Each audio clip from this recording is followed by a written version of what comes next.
زمین سے۔ جو چیز بھی سوچیں گے اس کی ابتدا زمین ہے، اور انسان کے جسم کی ابتدا بھی زمین ہے، انسان کے جسم کی انتہا بھی زمین ہے۔ لیکن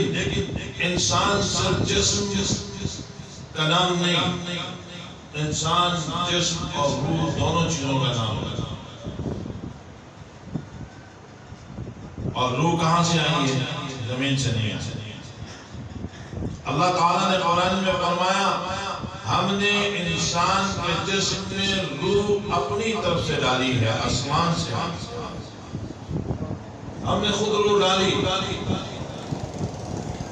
روح کا تعلق انسان کے جسم کے ساتھ ہے،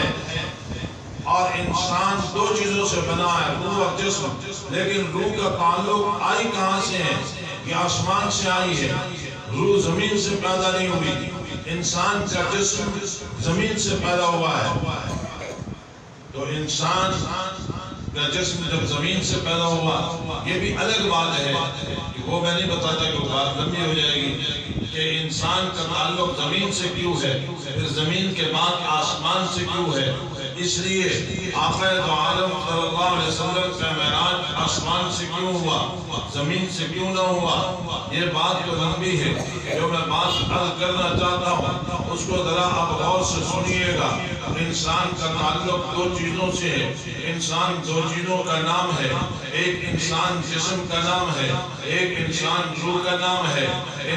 جب انسان کے جسم سے روح نکل جاتی ہے تو کہا جاتا ہے لاش پڑی ہوئی ہے، کہا جاتا ہے اب لاش کو غسل دینا ہے، کہا جاتا ہے اب لاش کو قبرستان میں لے جانا ہے، کہا جاتا ہے اب لاش کو دفن کرنا ہے۔ معلوم ہوا کہ انسان ہے تو دو چیزوں کا نام، جسم اور روح، لیکن انسان کے اندر جسم اور روح میں سے جو اصل ہے وہ انسان کی روح ہے۔ اگر روح جب موجود تھی تو انسان کا مکان بھی تھا، روح جب موجود تھی انسان کی زمین بھی تھی، روح جب موجود تھی تو انسان کا نام بھی تھا، روح جب موجود تھی انسان کی عزت بھی تھی، مقام بھی تھا، بلندی بھی تھی، رفعت بھی تھی۔ جب روح نکل گئی تو پھر یہ کہا گیا کہ انسان کے جسم کے بارے میں کہ اب باڈی کو رکھ دیا جائے، اب جو ہے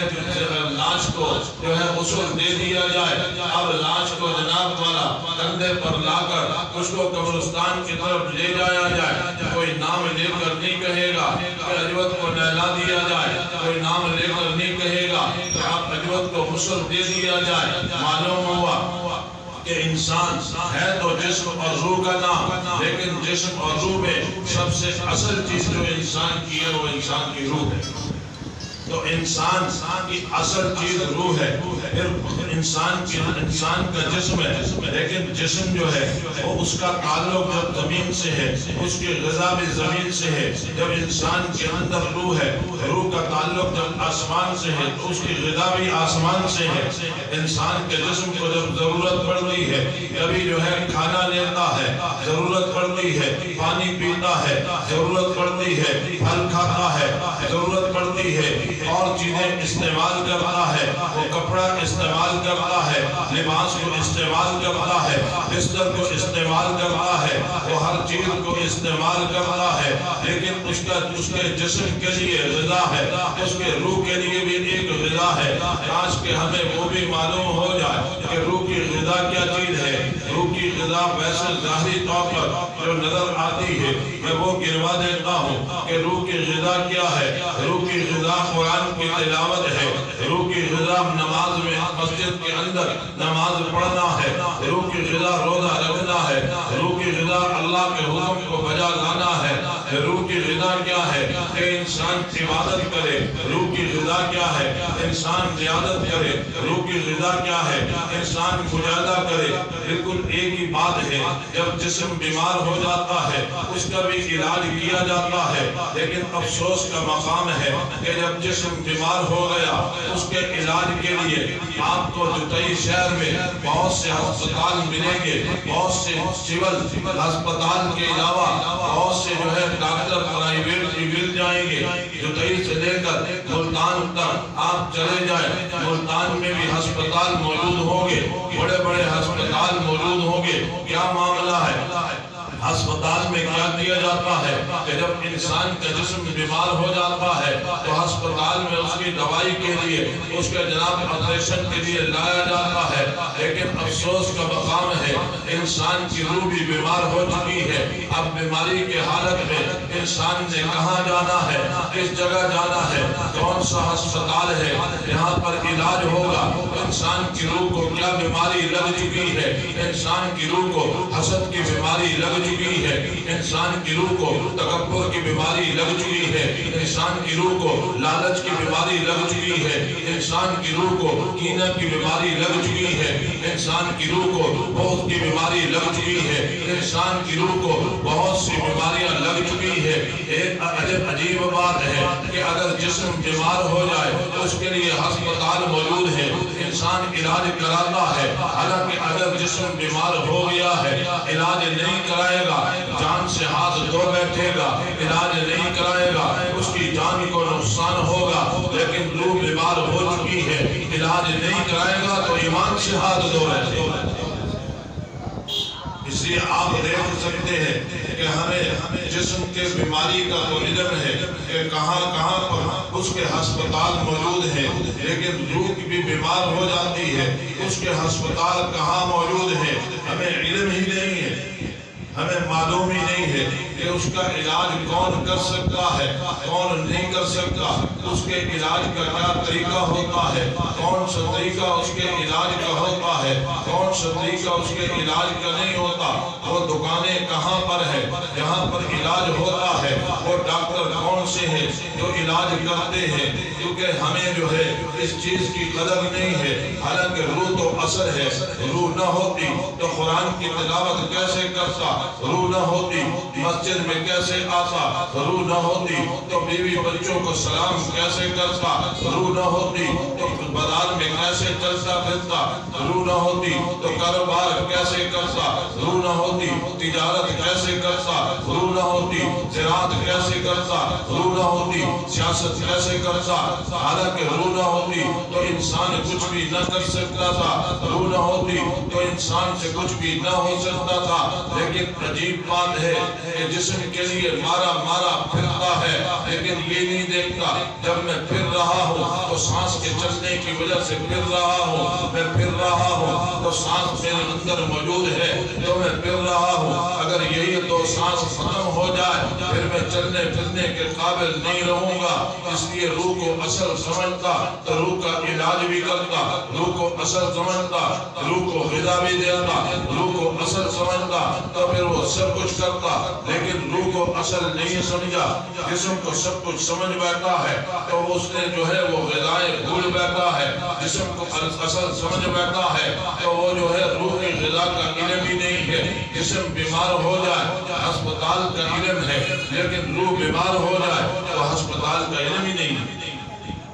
میرے بھائیو، حضرت مولانا احمد علی لاہوری رحمۃ اللہ علیہ فرماتے ہیں کہ میں جو ہے ایک دفعہ بازار میں جا رہا تھا، ایک بزرگ کو دیکھا کہ وہ لالٹین اٹھا کے پھر رہا ہے، میں نے کہا کہ کیا کر رہا ہے؟ اس نے کہا چراغ اٹھایا ہوا ہے، لالٹین اٹھائی ہوئی ہے۔ میں نے کہا کیا دیکھ رہا ہے؟ اس نے کہا کہ میں انسان کو تلاش کر رہا ہوں۔ حضرت لاہوری رحمۃ اللہ علیہ فرماتے ہیں کہ میں حیران ہو گیا کہ انسان اس کو نظر نہیں آ رہے، سورج کی روشنی تو آ رہی ہے، بازار میں لوگ چل پھر رہے ہیں، دکانوں پہ گاہک بھی موجود ہیں، دکاندار بھی موجود ہیں، گاہک سودا دے رہے، دکاندار سودا دے رہے ہیں، تو اس کے باوجود بھی انسان نظر نہیں آ رہے۔ ابھی میرے دل میں خیال آ رہا تھا اور اس بزرگ نے کہا احمد علی میں تجھے بتاؤں کہ یہاں انسان کتنے ہیں، تو میں بڑا حیران ہو گیا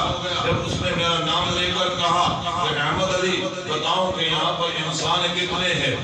حضرت لاہوری فرماتے ہیں کہ ابھی میں سوچ ہی رہا تھا کہ میں کوئی بات کرتا ہوں تو اس نے اپنی ٹوپی اٹھائی، آپ اتاری اور میرے سر پہ رکھ دی اور پھر کہا احمد علی اب بازار کی طرف نگاہ اٹھا کر دیکھ۔ احمد علی لاہوری رحمۃ اللہ علیہ فرماتے ہیں کہ کہ جب میں بازار کی طرف نگاہ اٹھا کر دیکھا تو کوئی خچر نظر آ رہا تھا، کوئی بندر نظر آ رہا تھا، کوئی کتا نظر آ رہا تھا، کوئی بلا نظر آ رہا تھا، ایک بھی انسان نظر نہیں آ رہا تھا۔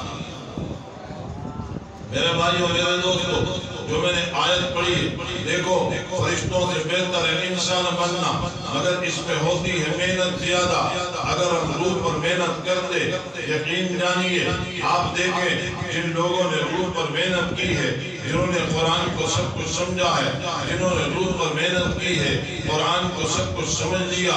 آپ دیکھ سکتے ہیں وہ پھٹے ہوئے لباسوں میں کیوں نہ ہو، وہ پیمند والے لباسوں میں کیوں نہ ہو، ان کا لباس اچھا نہیں، صرف پھٹا ہوا نہیں، بلکہ ان کے لباس میں تو پیمند نظر آ رہے، ان کا جوتا ٹوٹا ہوا ہے، جوتا بھی نہیں ہے، پاؤں میں ٹوٹے ہوئے جوتے ہیں، لتریاں جو ہے پہنی ہوئی ہے، اور ان کے اوپر جو لباس ہے وہ ٹاٹ کا پہنا ہوا ہے، وہ پیمند لگے ہوا لباس ہے، لیکن جب وہ چلتے ہیں تو کیسر و کسرا کے گگرے بھی گرنے لگ جاتے ہیں۔ جب وہ چلتے ہیں تو فارس اور ایران کے جو حکمراں ہیں وہ بھی ان سے کانپنے اور ڈرنے لگ جاتے ہیں، حالانکہ ان کے پاس ٹوٹی ہوئی تلواریں ہیں، حالانکہ ان کے پاس نیزے بھی نہیں ہیں، حالانکہ وہ تعداد میں زیادہ بھی نہیں ہے، حالانکہ ان کے پاس تو کھانے کے لیے بھی کچھ نہیں ہے، پینے کے لیے بھی کچھ نہیں ہے، لیکن جب وہ چلتے مکہ کی گلیوں میں ہے ان کے پاؤں کا کھٹکا عرش پہ ہو رہا۔